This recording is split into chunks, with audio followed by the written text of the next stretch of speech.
It's 1894. Railroad tycoons are running America with iron fists. Meet a socialist who brought the entire railroad industry to its knees by organizing skilled and unskilled workers. I am Eugene Victor Debs. My railroad brothers call me Gene, but capitalists in the New York Times, they call me a lawbreaker at large. An enemy of the human race, all because I fought against corporations and war. I was born in 1855 in Indiana, where my family owned a textile mill and a meat market. I dropped out of school at age 14 and took a job cleaning grease from the trucks of freight engines for only 50 cents a day. Back then, the railroad barons, they were powerful and greedy. They shattered and battered and splintered working men at a single stroke. Worst was the Pullman Company that cut railroad wages to a pittance. At the time, craft unions were set up to bargain for better pay. They organized workers by the skilled trades they practiced and refused to admit unskilled workers. I was convinced that we could beat Pullman by organizing all the workers in the railroad industry, even skilled and unskilled. That is how we organized the American Railway Union, and that is how we brought the railroad industry to its knees. In 1894, railroad strikers boycotted the Pullman train cars. We united most of the workers in the railroad industry, and our strike stopped the U.S. mail. President Grover Cleveland sent in the army to break our strike. His government blacklisted thousands and put me in prison. Yes, we stopped the mail, but I am no traitor to my country. The most heroic word in all languages is revolution.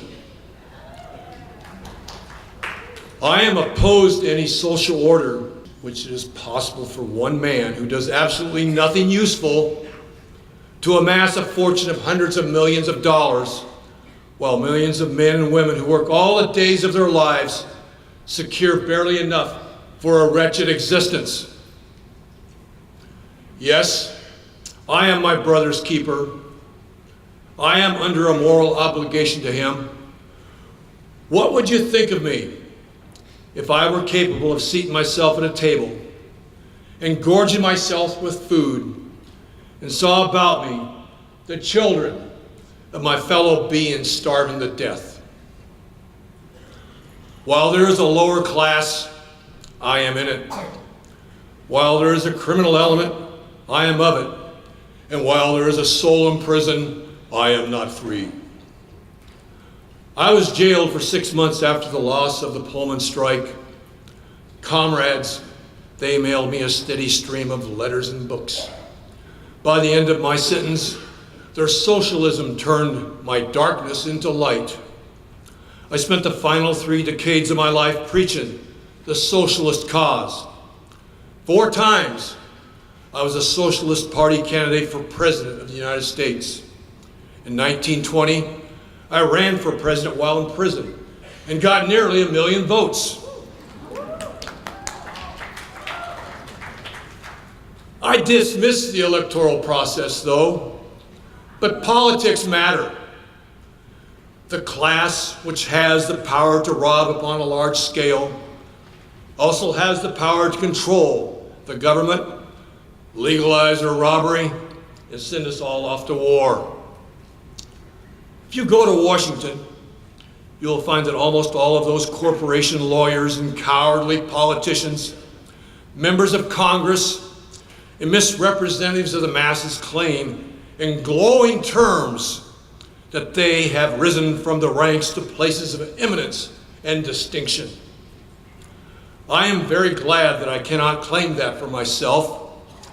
I'd be ashamed to admit that I had risen from the ranks, because when I rise, it will be with the ranks and not from the ranks.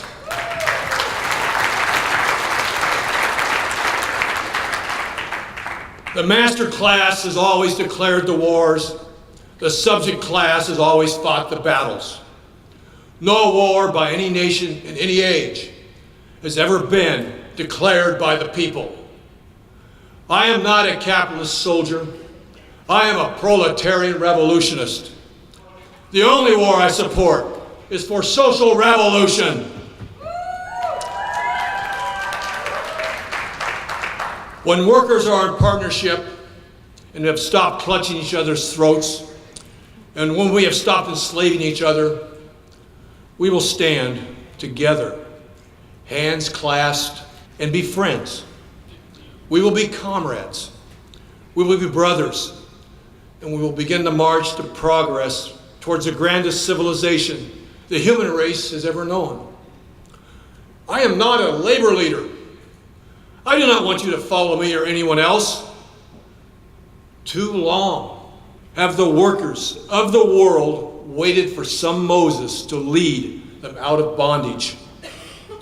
I would not lead you out if I could, for if I could lead you out, you could be led back in again. I would have you make up your own minds. There is nothing you cannot do for yourselves. And you ask, what can labor do for itself? The answer, my friends, is not difficult. Labor can organize, it can unify, and then consolidate its forces. That done, it can demand and command in a rich man's world.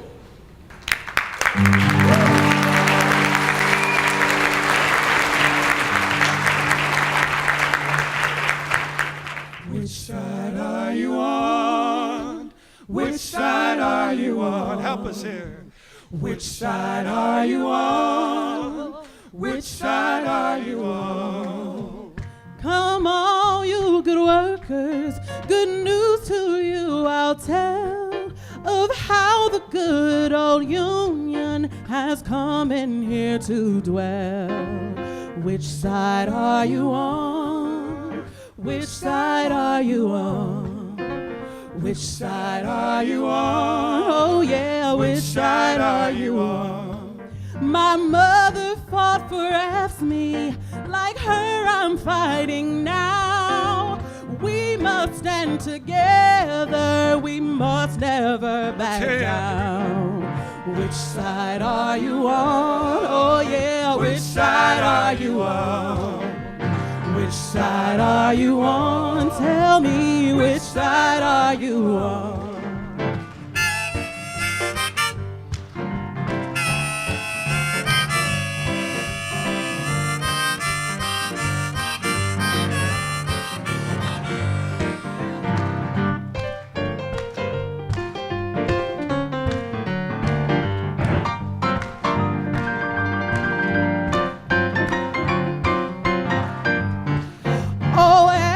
Can you stand it? Oh, tell me how you can. Come, my Union family, it's time to lend a hand.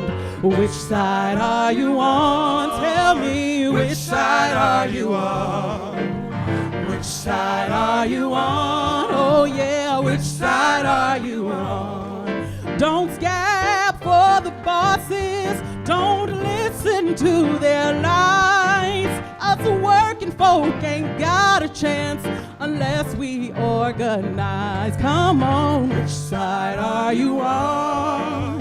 Which side are you on? Which side are you on? Tell me, which side are you? Everybody, which side are you on? Sing it with me. Which side are you on? Oh yeah, yeah. Which side are you on? Which side are you on?